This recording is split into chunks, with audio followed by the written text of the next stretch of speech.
Hey y'all, good morning.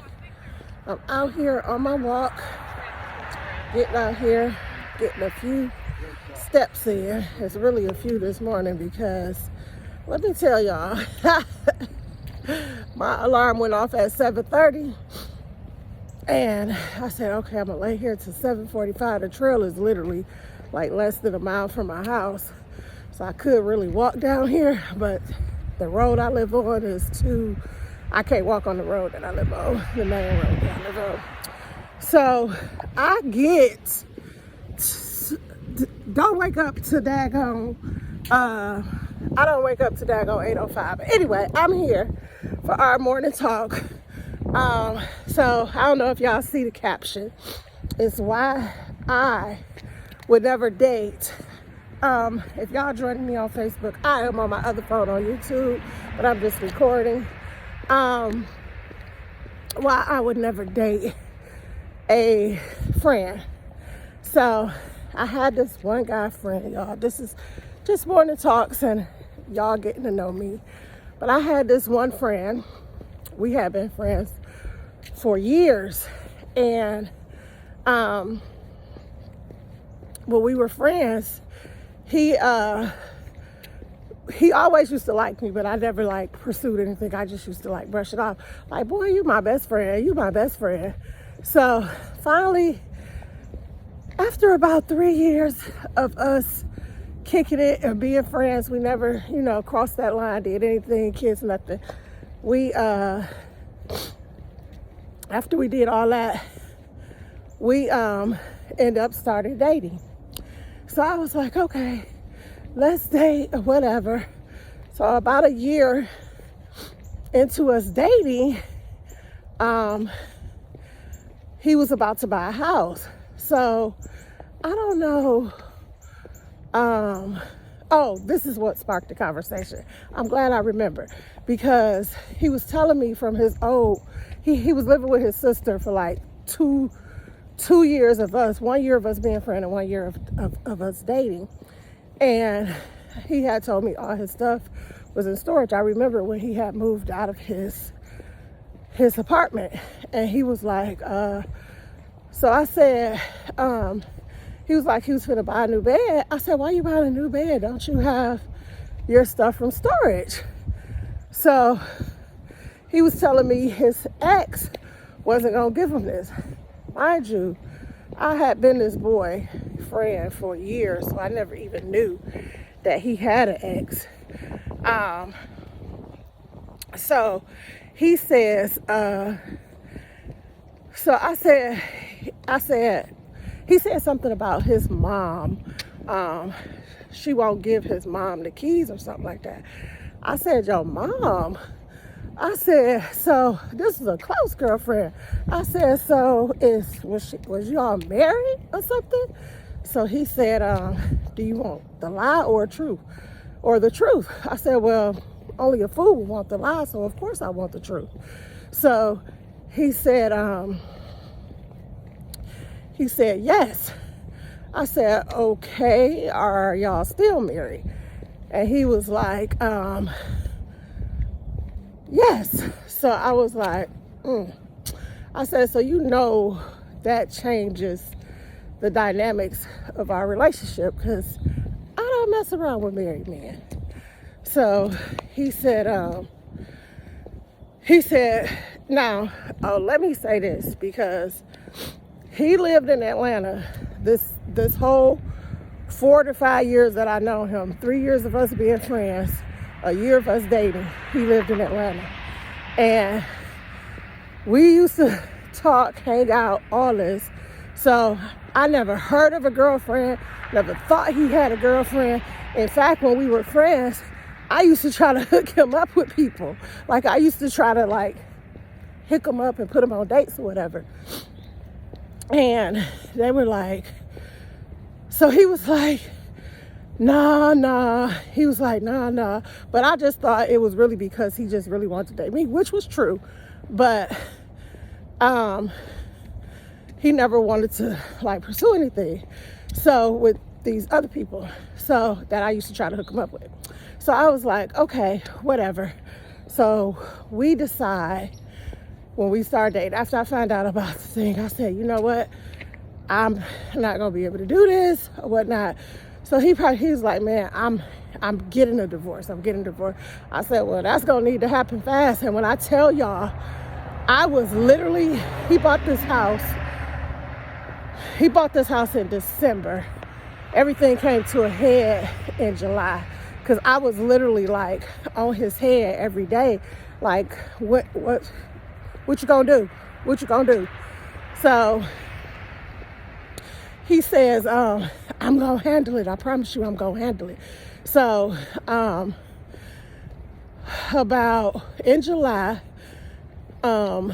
we were, now mind you, in his house, I was going over there, like literally, I don't even know how he had time. This is why you can't trust men, seriously. I don't even know how he had time to even talk to this female, to his wife. I'm not even gonna call her a female, I'll give her respected title. But I don't even know how he had time to talk to her, because when I tell you, I work from home. So I was always at the house. He did have to go out to work. But even when he was out at work, he and I used to like literally be on the phone all day. So I don't know how he had time to talk to her, but whatever. So he calls me one day, because I had my own apartment at the time, but I was staying at his house all the time. I was like at his house. I probably used to go home. My son pretty much had his own apartment back then, because this was a while ago. This was some years ago. So my son, I'm sorry y'all, I'm off track. So he ended up, I had to go to the doctor's office. So he called me and he said, he said, do you know? He said, did you leave the door? Did you set the alarm? So I'm like, yeah. He said, it's saying the door not shut or something. So I said, well, I'll go back. I said, but I know I set it and I shut the door. So he says, oh, well, let me go. Let me look back in the app. So the whole time I'm on the phone with him. And he said, it's saying the door is open. And so I said, all right, I'm turning around. And just as I was turning around, he said, oh, there you go. It's set. It's locked. I said, oh, okay, cool. So he was like, so later on that day, now, mind you, this particular day, I don't know, like I had noticed like all that week, he had been kind of acting funny or whatnot. So I just left it, like it is what it is. So later on that day now, mind you, I told you, we used to talk on the phone all day while he was at work, and then he was with me when he got off work. Unless I was at home, which like I said, I only went home like once a week. And he says, so he calls me, he was like, you by yourself? And I'm like, yeah, why, what's up? He said, we have to talk. So I'm like, okay, what's up? So he says, the girl name, I ain't gonna mention her name on here. He said she found out that I bought this house and she's coming up here. Cause wait, I don't know if I mentioned this already. We lived in Atlanta. This girl lived in Louisiana. The whole time that he and I had been friends and knowing each other. So she had never been up here. So I don't know what kind of marriage or whatever they had going on. Well, I do, because I ended up talking to the girl. So I said, he was like, so he said, so basically, you know, she got a lot of stuff on me that can get me locked up, and I need you to come get your stuff out this house. So I was like, okay, like just like that, because it is what it is, you know what I'm saying? So I went and got my stuff, and when I went and got my stuff, I had 2 cars at the time. So I said, one of my cars was at his house, and then my other car, I was driving. So I went and got all my stuff in my car. Then I had to wait until later on I had to wait till one of my daughters, because I don't think my son was old enough to drive yet. I had to wait till one of my daughters got back so I could go get my other car. So he was like, so I was like, whatever. So, and this time I'm on a mission, because I'm like, I'm confused as to how y'all ain't been together in all these years and now y'all getting back together, because she wasn't even living in the same state. So, excuse me. So she was like, so he was like, oh my God, I hate when I lose my train of thought. So she was like, I found her. I looked her up, like I literally did. I paid for this background search and everything. So I found her and I looked her up and I got her phone number. So I called her and I said, you know, I just didn't feel like, I probably shouldn't have involved her. I probably shouldn't have, but I did, because I felt like he was trying to play me and play her. Like, you been together, literally they had been together this whole time. She moved back to Louisiana to allow him to get himself together because she had family. So he moved in with his sister. Remember I told y'all he had stayed in with his sister for a little while, probably almost 2 years, more than a year, but to get his credit and stuff together. So she said, yeah, she said, I lived in Atlanta with him for about a year and then I moved back. She said, we wasn't separated. She said we wasn't no, she didn't move. She hadn't moved back by the time I talked to her, but she did move back that Friday when he told me she was coming.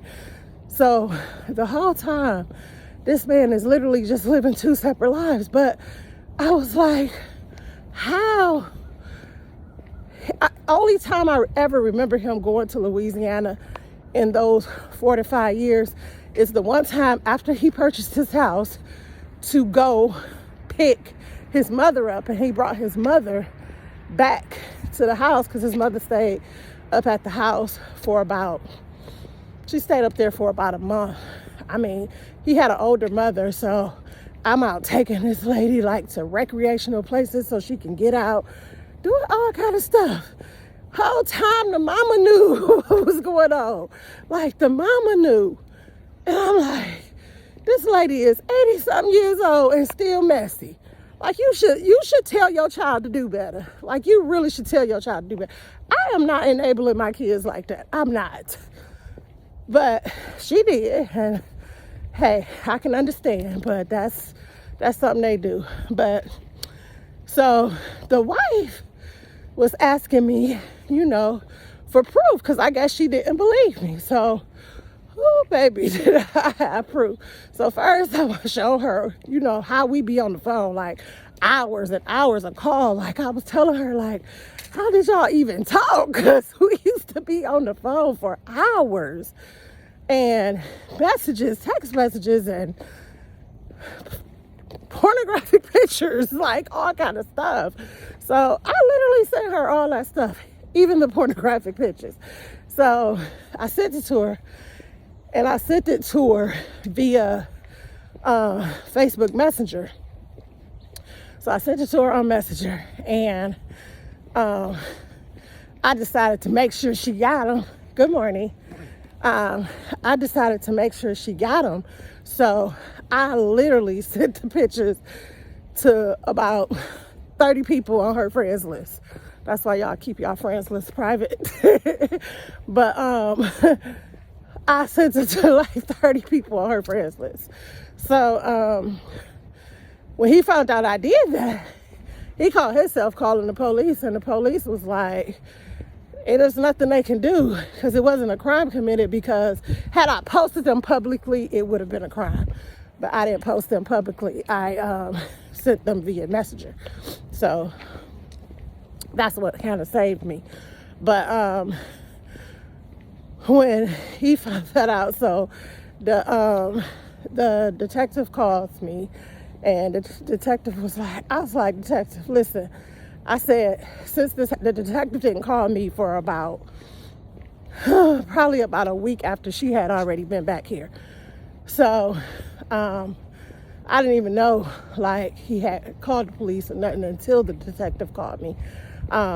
So I said, detective, I said, ask that man or that woman, have I talked to him, called him, been over there? I said, I will contact Verizon right now and get my phone records, because I have not contacted him. I have not been by his house. I have not contacted her. I said, the young lady asked me for proof, and I sent it to her. And so the detective was like, but you had to send her I said, she asked for proof. I said, I wanted her to have all the proof. And then so he said, well, I did talk to her, and she did tell me that she did ask for proof. This is what the detective said. The detective was like, she did tell me that she asked for proof. So he's like, it's really nothing I can do. And he said, about you sending it to everybody else, he said, all you could do, is leave them alone as well. I said, I haven't bothered anybody since I sent them pictures, officer. I haven't bothered anybody. So he was like, okay. And he was like, well, just to keep things calm, don't call it. I said, I haven't called. I don't plan on calling. I said, but I needed him to know, you don't just do stuff like this and think you can get away with it. So I needed to prove a point. So I was like, my point is proven. I'm done with the situation, and best wishes to him and her. But I don't know. I hope that he is doing right by her now, because I found out like after that, well, not after that, during that, I found out after I talked to her that this is another situation where they was actually both living in Louisiana at the time. He ended up messing around with this girl that hired him, and he was messing around with this girl for a couple years, but that hired him to kill her husband. The husband did get killed, but because it wasn't by him, and he luckily got off with it. Y'all look up the story and y'all can figure out who I'm talking about, because I ain't gonna say their name on here. But in Louisiana, they did hire somebody to, they was cheating with each other, and she hired somebody to kill her husband. He knew about it, and the only reason he got off on it is because he basically told. But yeah, so if y'all look it up, y'all can figure out who I'm talking about. But that's my story time this morning. I've been walking. I've been on this for 18 minutes, so I've been walking for about 20 minutes. And I'm about to get off of here, because I'm about to finish this walk so I can get back home, because like I told y'all, I did start my walk late this morning. And y'all, beautiful souls, I hope I ain't scare y'all, because I am. That was a little crazy situation, but I've been sane since then. But yeah, that was a crazy situation. So I just want to share some of my crazy life, because sometimes my life is like, what the heck? But I will talk to you guys tomorrow on my morning walk. I got to go back in life to see what story I can bring back to y'all. And y'all have a good day.